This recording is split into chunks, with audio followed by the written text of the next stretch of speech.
fondateur de CENSAR Sénégal, président du jury, Monsieur le Président du mouvement des entreprises du Sénégal, Monsieur le Directeur de l'économie numérique, Monsieur le Président du Cercle des jeunes entrepreneurs, Mesdames et Messieurs les représentants des institutions financières et partenaires techniques, distingués membres du jury, chers jeunes innovateurs, porteurs de projets, bâtisseurs de demain, Mesdames, Messieurs,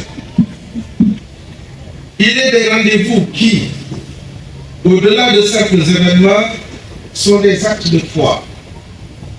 Des actes de foi en la jeunesse, en l'intelligence, en l'avenir d'un peuple africain et de ceux-là.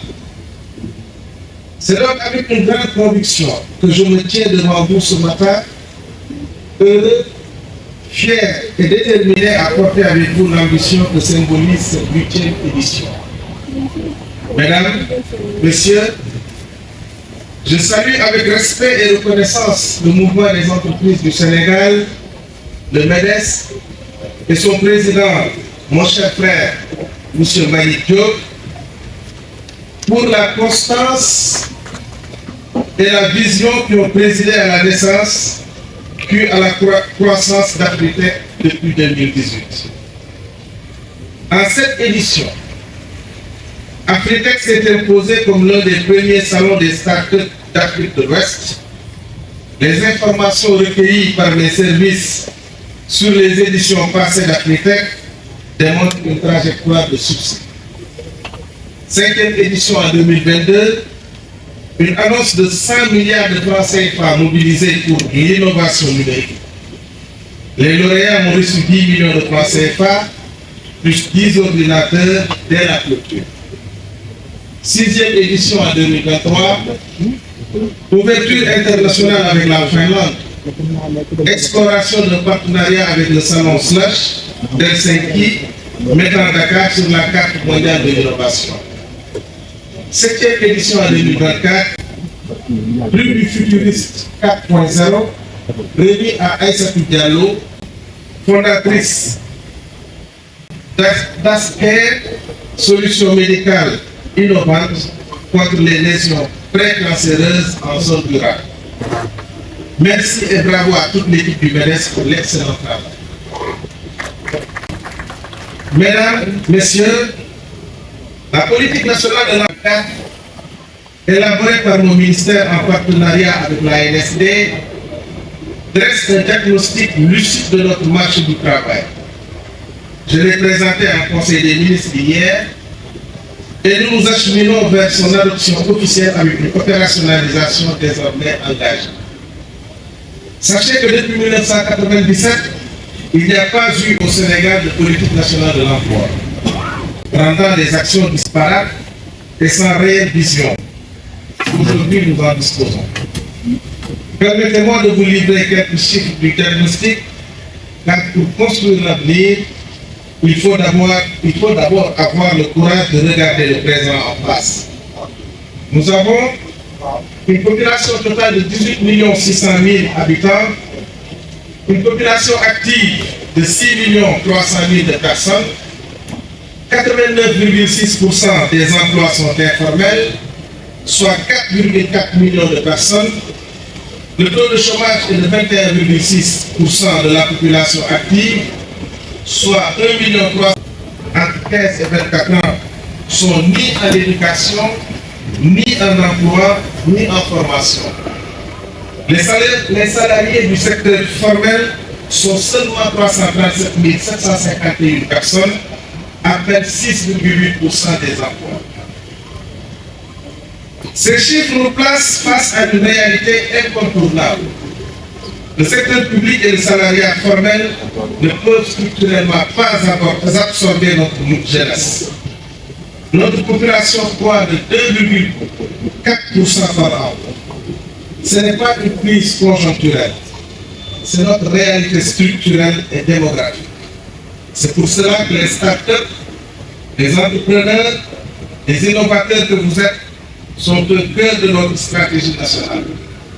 Et c'est pourquoi l'exploit de la politique nationale de l'emploi est consacré au développement de l'entrepreneuriat.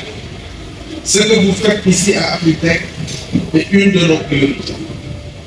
Mesdames et messieurs, l'auto-emploi décrit la réalité de millions de nos compatriotes qui se lèvent chaque matin, créent, produisent, vendent, transforment sans attendre qu'on leur offre un poste.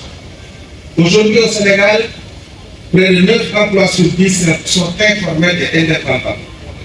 Derrière ce chiffre que certains brandissent comme un problème, je dis d'abord une réalité. Des millions de Sénégalais qui se sont pris en charge, qui ont entrepris, qui ont survécu et même prospéré sans filet de sécurité. L'auto-emploi, tout comme la formation professionnelle et technique, n'est pas le plan B. Ce n'est pas le recours des laissés pour compte. Pour des millions de nos concitoyens, artisans, commerçants, maraîchers, prestataires de services numériques, auto-entrepreneurs, c'est un choix de vie, un outil de dignité et une voie réelle d'autonomisation économique. Ce qu'Afritech fait depuis 8 ans, c'est précisément cela. Appuyer la transformation de l'auto-emploi de survie en entrepreneuriat technologique à fort impact. Quand un jeune du Caillon des profondeurs crée une application de traçabilité agricole, quand une jeune femme de Saint-Louis lance une solution de télémédecine, ils ne sont plus seulement auto-employés. Ils sont créateurs de valeur, employeurs potentiels, acteurs de souveraineté africaine. Ce faisant, ils deviennent de véritables artisans de la mise en œuvre de la vision Sénégal Horizon 2050, impulsée par son Excellence Bassirou Diomaye Diakhar Faye et son Premier ministre Ousmane Sonko. Mesdames, Messieurs, chers jeunes, je voudrais à présent m'adresser directement à nos 500 jeunes compétiteurs qui ont soumis leur projet pour cette 8e édition. Vous avez osé. Dans un pays où les obstacles à l'entrepreneuriat demeurent réels, accès au financement, accès au marché, charges administratives, vous avez quand même osé. Et cela vous honore. Parmi vous, 10 ont été retenus après une sélection rigoureuse. Parmi ces 10, 5 seront financés conjointement par le MEDES et l'ADER. C'est un investissement stratégique de la nation dans ses entrepreneurs les plus audacieux. Aux 5 lauréats des prix d'encouragement, ne visez pas votre distinction comme une consolation. Les plus grandes réussites mondiales sont nées de plusieurs tentatives.